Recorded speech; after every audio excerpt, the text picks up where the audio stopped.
Amber, David, my original plan today was to make it to Erie, Kentucky, an unincorporated town, then make my way to Heinzman in Knott County, I believe, but I just never made it that far. Just so much destruction along the roadway. I would stop every quarter of a mile, talk to another family, a family who's lost everything, some whose entire homes were washed away, others who lost neighbors in this flooding, and again, others who lost family members. Speaking to a emergency professional down here, he says in all of his years, he's never seen flash flooding this bad. Around every turn of Highway 476 are homes that have been destroyed by floodwater. All the way to the ceiling. Or the foundation where homes used to be.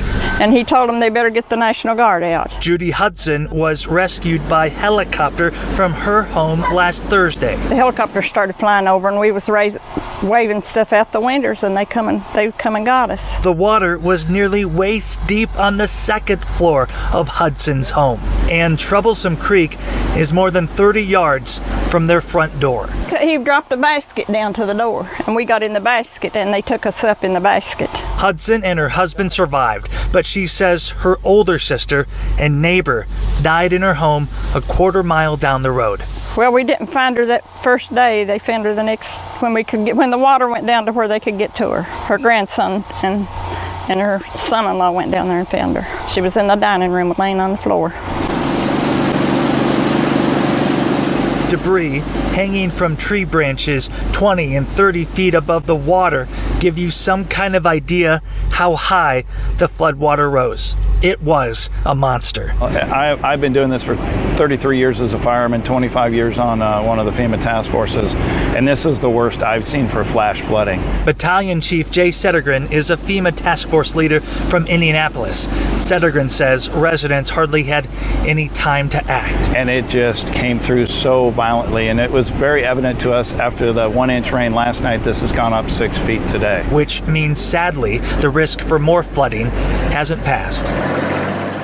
So going back to what the battalion chief just said, last night, Sunday night, 1 inch of rain, and then he saw Troublesome Creek rise 6 feet today. In fact, the water was going so fast today that him and the other crews from the Indiana Task Force and FEMA, they weren't in the water today, of course, still searching for folks at this hour. That's the latest here in Perry County. I'm Jonathon Gregg reporting for Spectrum News.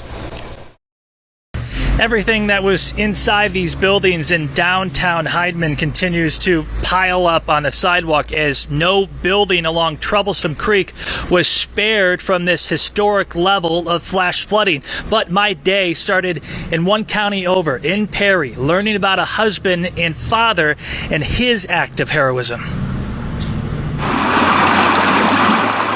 As frightening as the situation was, it was 6 foot on the inside of the house. Brian Miller says he never panicked. When you panic, I know I'm sounding crazy, but when you panic, it takes your thought process away and it gets you in trouble sometimes. Nearby Troublesome Creek came up too fast Wednesday night in Erie, Kentucky, trapping his family and neighbors in the valley. Luckily, Miller moved his wife and children into the family camper just high enough up the hill. Never, ever have we ever seen water like this. But his neighbors were in trouble. This is a photo Miller's wife Zola took showing her husband on their neighbor's roof, about to lead them to safety. They all stayed in this camper until the floodwater went down. You can't allow things like this to take your thinking away, to be able to still think, to be able to how to get out of the situation and not be trapped. On Tuesday, road crews reached Erie and the Millers to clear away tons of mud. Of course, the ceiling's coming in, the floor's buckling. And mud is all that Jean Everidge has left. I don't think the building can be saved structurally. Her floral shop in Hindman is destroyed. She's been the owner for more than 30 years. This was such a total loss. So, and unplanned at my age, when you're getting ready in a couple years to retire, you have to start over.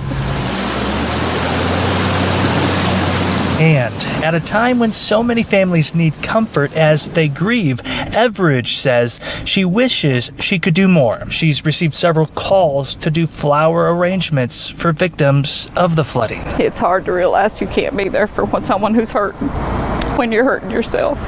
While we was trying to clean out the second day here, the funeral home called and said, "Can you do a spray?" And I said, "I don't have anything. There's nothing left." Showing, even during times of crisis and great loss, these Kentuckians want to put others before themselves.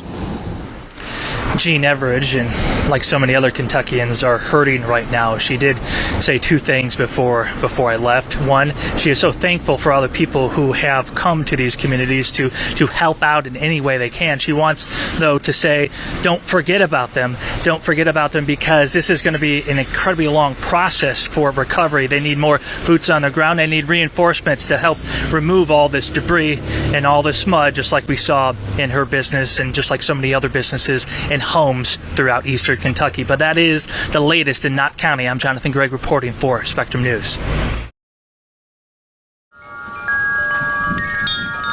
In the days since December 10th,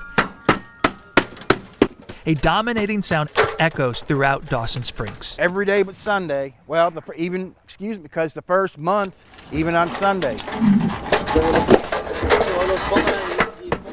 In this small town, pounding nails is the sound of progress, and Kevin O'Reilly's home is coming along. So I ran into the bedroom and I jumped on top of my wife and I just hugged her as hard as I could, and she said, "Well, what are we gonna do?" O'Reilly says he and his immediate neighbors escaped the brunt of the massive tornado because their block is on a downslope. All the roof was torn up. There was big holes in it. You could stick your hand through the holes, some of them, because there was just pieces of metal and everything. A few blocks to the north and homes were destroyed. O'Reilly braced for the worst, and in that moment, he was scared. I've been scared twice in my whole life. 6 years ago, a man told me I had cancer, and it scared me.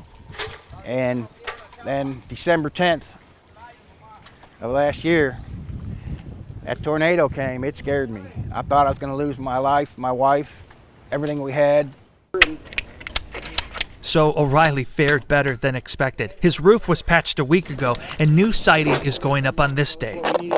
And as far as his diagnosis, I'm in remission. I'm in remission. amid all the heartache in this small town, there are many reasons why residents are grateful. In Dawson Springs, Jonathon Gregg, Spectrum News. There's no picking of, no. They either go to Crosby or they go to Eastern. Kyla Burks will be the first parent to tell you That's it. she wants more choice when it comes to school choice. If he was close, then I can just go get him. Burks, a mother of two, says West Louisville families have more options when their students are young, but life becomes more challenging at the middle school level. Burks says her oldest attends Crosby Middle School in Middletown, roughly 25 minutes by car. However, Burks doesn't have a car. 2 tarts, 2 buses, and a 30-minute walk. Total time. Yeah, 2 hours and 30 minutes to get to my child. No vehicle. Probably the number one call we get in the student assignment office is a 5th grade family saying, I don't want to send my child 25 miles away from home. I can't get there. This week, JCPS Superintendent Marty Polio said West End families need more opportunity to keep their children in schools closer to home. Burks says families absolutely want that, but confidence in a big shift happening isn't exactly high. In our schools down here, our roads, our buildings, we look like what they want us to look like. It's a hard sell because they ain't trying to invest that money down here. They want that money out there.